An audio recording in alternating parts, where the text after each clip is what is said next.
É hora de se motivar.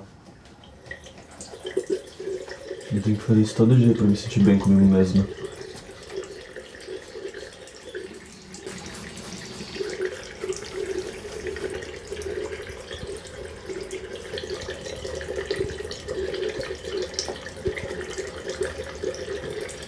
Eu sei, Gillette não é a melhor coisa pra tirar a sobrancelha.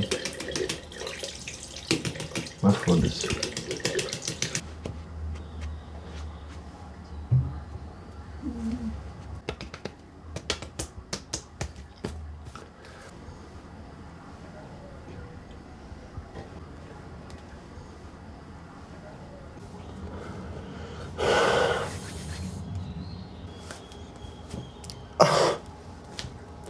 Ah! Esse cabelo é seco pra um caralho.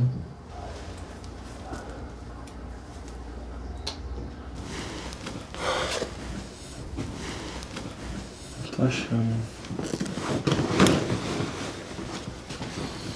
Será que dá pra usar isso?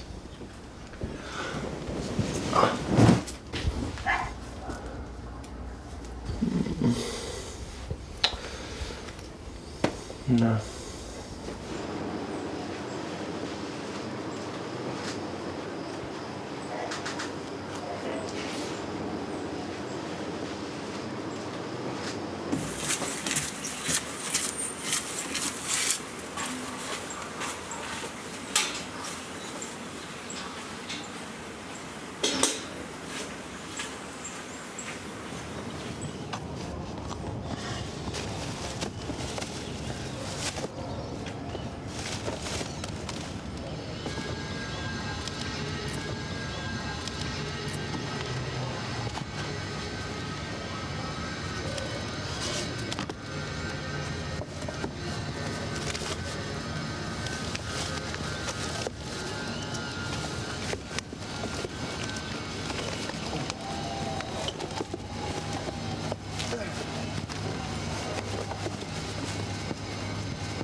Uma coisa que os artistas nunca sabem muito bem é dizer quanto tempo eles fazem teatro.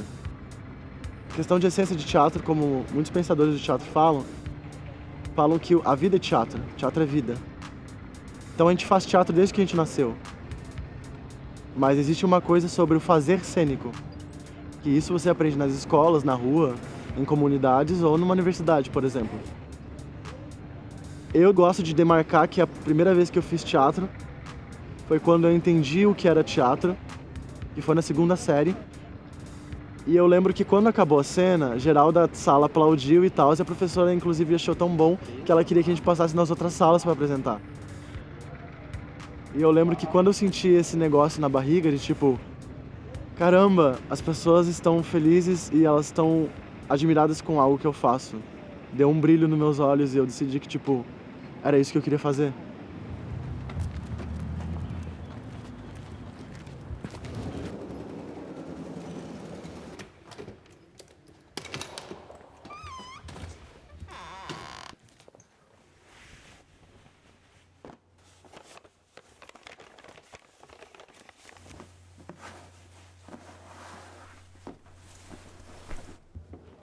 Eu vou precisar ir no espelho do banheiro depois pra ver melhor esse cabelo, eu acho. Quando eu era criança, meu pai só deixava eu usar o cabelo assim. Tinha um pouquinho de cabelo aqui e todo lambido pro lado, desse jeito. Não sei se eu gostava ou não, mas eu sei que eu não gostava pelo fato de que eu só podia ter esse cabelo. Então, tudo que é proibido a gente... Quer. A gente quer. Daí, basicamente, foi essa transição engraçada, assim. De estar num corpo com uma voz e depois tem que mudar drasticamente pra outro. E toda vez que vai visitar os pais tem essa questão, tipo, oi mãe, oi pai e tal. Assim, por dentro tá louca pra tipo, nhai. Mas tudo bem, acontece. Família. A gente... Ah.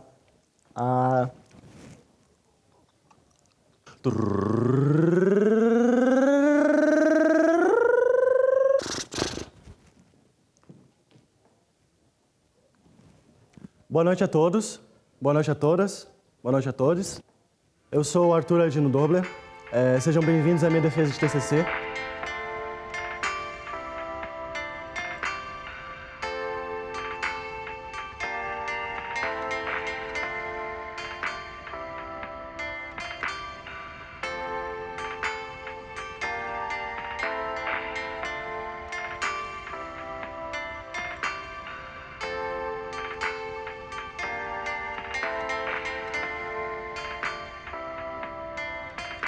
Eu corto aqui. Eu não tenho dinheiro. E eu não sou uma pessoa dentro de um padrão. Eu não consigo um emprego normal. Então eu preciso correr atrás de bolsas. E geralmente muitas pessoas têm bolsas, então eu preciso correr atrás do meu estudo para garantir que o meu IA é alto para que eu consiga a vaga. E em questão de emprego artístico, eu tenho contatos, mas não contatos fixos. E também, tipo, tem pessoas que têm dinheiro para bancar a sua própria divulgação. Eu não tenho. Então a minha divulgação é feita com a minha existência. A minha presença e o meu trabalho vai garantir que eu seja chamado. A única diferença entre eu e pessoas que são boas artistas e têm dinheiro é o dinheiro. Então, tipo, elas conseguem mais fácil, mais rápido, e eu demoro todo um processo. Então, várias vezes, quando eu volto pra casa e não consegui um trabalho, não consegui um contato bom, eu sinto que eu perdi o dia, assim. Eu não sei se eu tivesse dinheiro eu ia conseguir fazer as coisas com qualidade técnica, mas eu jogo a culpa nisso. Tipo, se eu tivesse, eu faria uma coisa super bem produzida, mas eu não sei.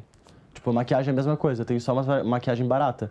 E aí eu falo, meu rosto não tá tão bonito se eu tivesse maquiagem profissional. Mas se eu tivesse elas em mãos, eu não sei se eu saberia usar, porque eu nunca tive uma. Então, grande parte da minha estética tá na estética pobre. Você vê de longe, show. Você chega perto e você começa a ver os defeitos, assim, bem...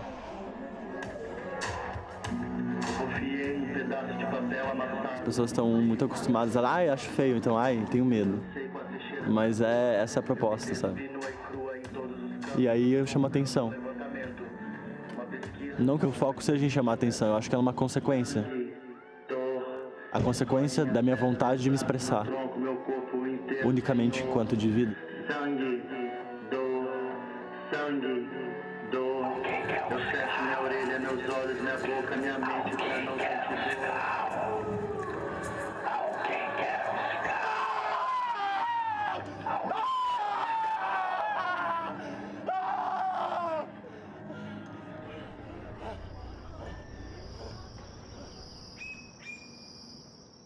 Em relação a mim mesmo e como eu me sentia, eu tava meio inerte, assim. Eu passava por dificuldades de como ter o contato com meus pais, já que eles eram ausentes o dia todo. Minha mãe trabalhava no comércio, meu pai bombeiro, militar, sei lá. Então era sempre meio truncoso, assim. E também eu achava meio difícil como eu interagia socialmente, porque a forma genérica heteronormativa da minha cidade nunca me agradou muito. Na real, sempre me deu muita raiva. Tipo, eu não podia usar um cachecol porque era gay. E eu não podia deixar a unha crescer porque era gay. E eu não podia pintar o cabelo porque era gay. E eu não podia usar um piercing ou um brinco porque era gay. E eu não podia chorar porque era gay. Eu não podia dizer, na real, eu não gosto daquela guria, não acho, sei lá, ela... porque é gay. E eu não posso dizer, tipo, nossa, eu gosto muito de você, cara, porque é gay. Então, tipo, tudo é gay. E aí você não pode fazer nada porque é gay. E eu fico tipo, caralho, que merda que é ser um homem. Eu sou gay. Antes mesmo de eu pensar sobre sexualidade, eu pensava, não, mas deve ser um viadão pra caralho, né? Porque tudo que eu faço é gay, eu respiro gay, então eu sou alegre, caralho. Eu me suprimia muito do que eu podia ser, onde eu podia chegar. Porque eu morava com meus pais ainda, e porque as pessoas, eu já via como elas interagiam com as pessoas homossexuais. E não era legal. Elas falavam mal, elas faziam piada e chacota, elas excluíam dos grupos sociais. E eu não queria isso pra mim. E talvez agora eu olhe pra mim mesmo e falo, sou covarde. Mas na época, sei lá, talvez eu não tivesse no momento pra receber essa paulada. E agora eu tô. Porque não dá mais, entendeu? Eu vejo o rosto espantado de alguns, não vejo o rosto de outros. Mas eu vejo um certo rosto aliviado, sabe? E me vê assim, mais adequada. E me vê assim de barba. E me vê assim com o cabelo curto. Isso aqui é uma peruca, porra! Como é que vocês não perceberam? Esse cabelo maravilhoso. Às vezes eu queria mesmo, sabe? Me apresentar assim, pra todo mundo, na caixa preta, apenas como uma personagem bem arquitetada para um TCC, numa sequência de slides. Mas sabe qual é a real? É que essa cena não sou eu. Mas sabe qual é a real? É que fingir uma coisa que você não é jogar toda a sua luta, todo o seu sangue, todo o seu suor no lixo! E enquanto as pessoas me tratarem como doente, eu não vou me esconder para agradar ninguém. Além de mim mesma. Eu visto essa máscara. E enquanto as pessoas querem dizer desse lugar que vocês estão sentados confortavelmente como eu devo me sentir, como eu devo me vestir, como eu devo me amar, saco de roupa. Eu vou continuar me renegando. Eu vou continuar me odiando. Eu vou continuar a tirar essa calça. No momento, Zara é um turbilhão. Zara é múltipla pra caralho. Eu definiria ela dessa forma. Zara, tipo, é isso e é aquilo e aquele outro. E quando você olha pra isso, tudo faz muito sentido. Porque uma coisa tá ali pra compensar a outra, ou pra somar a outra, ou pra contrapor a outra, e você fica tipo, tá, então eu não sei quem é Zara. Você não sabe quem é Zara. Porque nem ela sabe quem ela é. E eu acho que em vários momentos eu já fui coisas muito diferentes, mas no momento em que eu era aquela coisa, eu tava botando muito fé que eu era aquela coisa. Tanto o Arthur que existiu antes de 2015, quanto a Zara agora, são autênticos e são reais. Nenhum dos dois tem que ser quebrados e desmistificados. Eles têm que ser entendidos quanto um fenômeno da época em que eu vivi.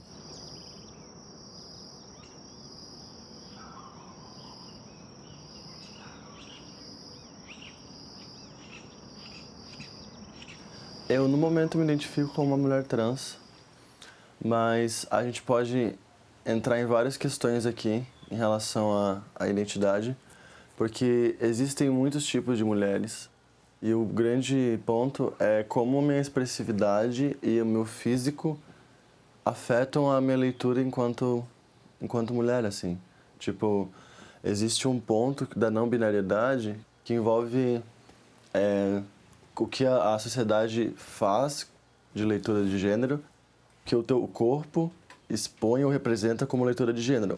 Então, às vezes, eu usar uma calça, ou não estar usando maquiagem, ou ter um cabelo curto, ou, sabe, não ter penduricalho, faz leituras que tendem para um lado, às vezes para o outro, e por causa disso, externamente, eu digo que eu me visto de uma forma andrógena, né? É uma vontade que vem desde a adolescência de testar maquiagem em todas as cenas que eu podia e usar como desculpa que era algo artístico. E também na questão de experimentar as roupas. Tipo, não ter ninguém em casa e pegar as roupas da minha mãe pra experimentar, pra ver qual que é o lance. E eu percebi que eu me sentia bonita com vários tipos de roupa. Quando eu tava botando a maquiagem, quando eu tava botando a saia, era primeiro pra testar. Não era pra querer trazer uma identidade e mostrar nada. E aí, por causa de eu querer ser só eu mesma, as próprias pessoas começaram a fazer leituras. Tipo, a gente me perguntava, tu é não binária? Daí eu fui pesquisar sobre, tipo, entendi. Algumas pessoas perguntavam, você é trans, quer ser tratada no feminino? E eu ficava, tipo, não sei. Mas depois eu percebi que, tipo, se eu tava vivendo dessa forma mais regular, é porque ia pra além do fetiche e ia pra além do artístico, como a drag queen. Era uma questão de cotidiano mesmo, era uma questão de estar vivendo esse papel de gênero.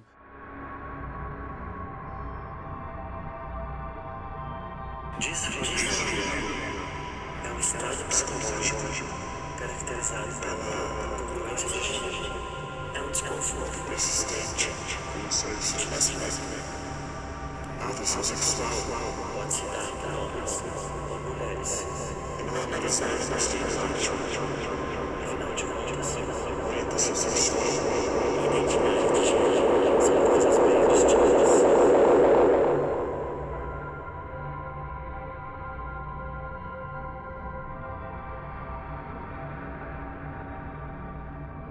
Meu sofrimento tá ligado totalmente à questão de disforia de gênero. É literalmente uma deformação da própria imagem, assim. É muito psicológico. Esse queixo tá muito grande, esses ombros estão muito musculosos, essa estrutura tá muito larga, essa barriga tá com pouca gordura, essas pernas estão muito finas ou estão muito longas, esses pelos, é tudo. Por onde meu corpo tá indo, biologicamente falando, não tá me fazendo feliz. E não vai me fazer feliz. Então é uma coisa que eu preciso rever pra ontem, assim. Não é confortável pra mim estar nesse corpo. É um processo de entender que ele é o meu corpo. Tenho que aceitar, eu tenho que aprender a lidar. Que eu sou uma pessoa de 1,80 m e pouco. E isso às vezes é uma leitura automática de tipo, é alta demais, então é um homem.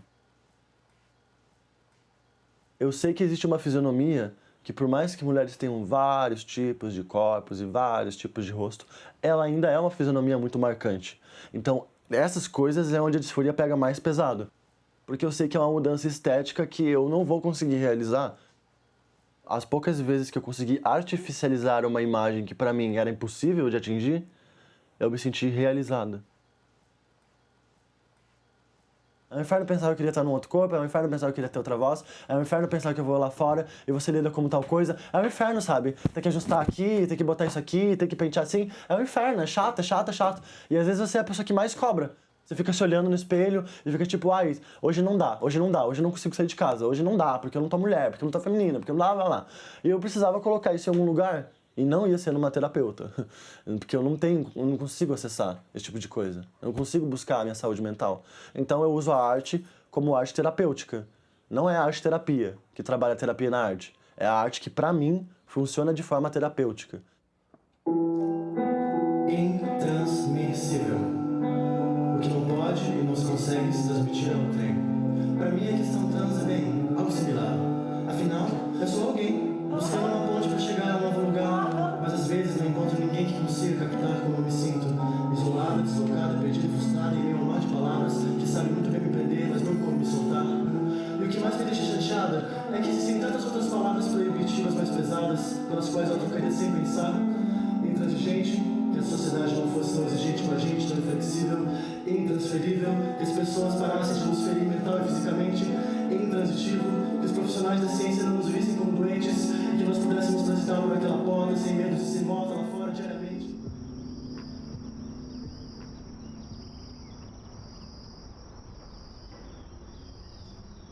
É bem engraçado porque eu gosto da casa que eu tô agora, é um espaço que tem pra mim. Eu gosto de chegar na minha casa, acho meio aconchegante. Mas tanto essa entrada do condomínio aqui que eu venho quando eu esqueço a chave, quanto a entrada pela rua sem saída da Cecília, tá em volta de um negócio chamado heteronormatividade. Eu não gosto, às vezes, de ter que sair de casa ou chegar em casa, dependendo das pessoas que eu vou encontrar no caminho. E a pior parte é que essa rua é composta de, no mínimo, 70% de militares. Então a visão que eles têm sobre o meu corpo já é uma leitura muito fechada, assim, de tipo, olha lá a aberração. Mas enquanto eu ando por essas ruas, eu fico sempre, tipo, me escondendo porque eu tenho noção de quais são os tipos de pessoas que habitam essas casas. Tipo, pra ser sincero, tem vezes que esse lugar me sufoca, assim.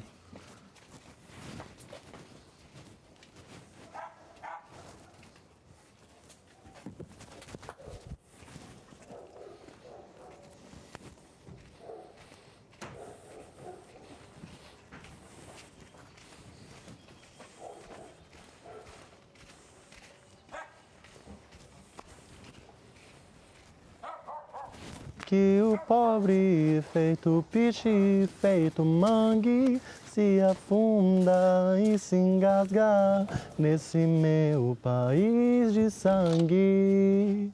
E o engravatado cada vez fica só mais rico, com a ajuda de Estado milico, nessa sua dita ascensão.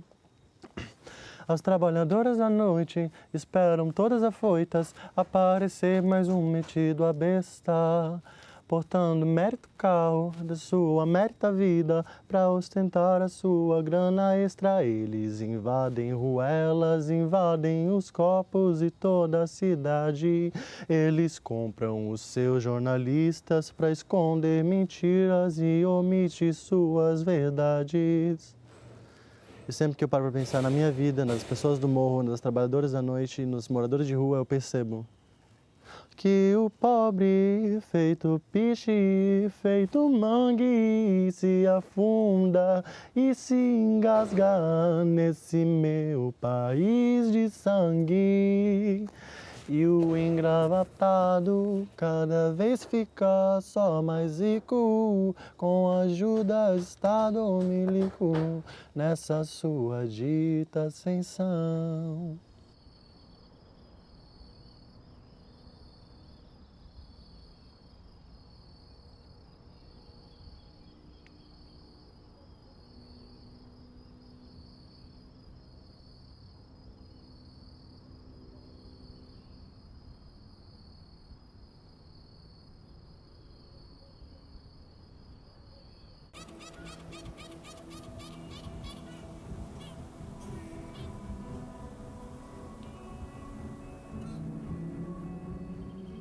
É calmo aqui, não. O silêncio. Ele é uma ilha em meio a um oceano turbulento. Eu costumava usar as minhas longas asas para voar por aí. E agora, é engraçado como esse sentimento soa tão ambíguo. Empurrada do ninho quando filhote, eu aprendi a voar durante a queda livre. Eu transpassei aquela selva de pedra, eu sobrevoei os conceitos, eu me esquivei da chuva de cadeados, eu me afastei cada vez mais de todas essas formas. Mais eu, mais ave, mais distante. O que eu não percebi é que é sempre assim. Você pode voar, mas até onde? Onde é o limite da sua liberdade? E quando eu olho lá para baixo e percebo que estou viva, eu me alegro. Porque quando me empurraram do ninho quando eu era criança, a intenção nunca foi me fazer voar. Quando foi que você parou para ouvir a voz desalenta de quem não cantou? Quando foi que você estendeu a mão para outra alma que já precisou? Quando foi que você fez alguém sorrir, mesmo com as coisas dando para trás?